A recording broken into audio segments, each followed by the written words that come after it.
Patay matapos pagbabarilin sa loob ng minamaneho niyang sasakyan ng isang babaeng vice president ng kumpanya sa Caloocan. Sinundan umano ng mga suspect ang biktimang pauwi mula sa kanyang trabaho.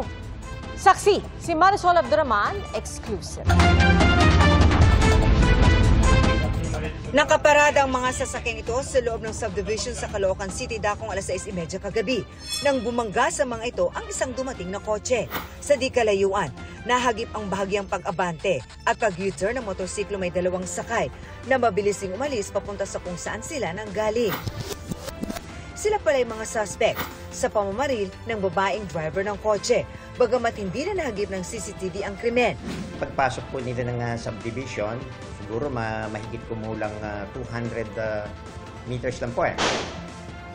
Pinutukan na po, tinapatan po ng motorsiklo yung sasakyan ng ating biktima.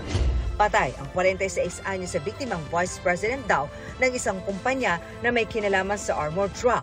Nagtamo siya ng tama ng bala sa iba't ibang bahagi ng katawan.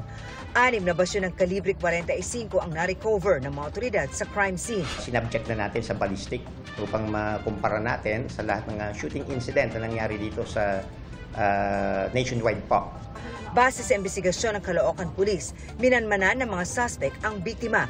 Siya po ay sinundan ng riding criminal suspects natin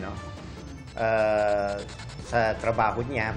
Sa isa pang kuha ng CCTV, habang binabaybay ng kotse ng biktima ang Chupilo Samson Avenue, makikitang nakasunod ang motorsiklo ng mga suspect.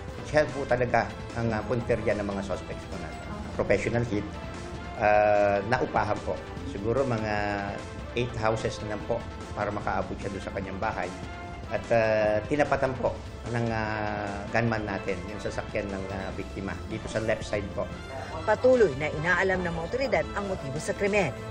May person of interest raw ang Caloocan Police, pero hindi na muna sila nagbigay ng detalye habang patuloy na inimbestigahan ang krimen. Para sa GMA Integrated News, ako si Marisol Abduraman, ang inyong saksi.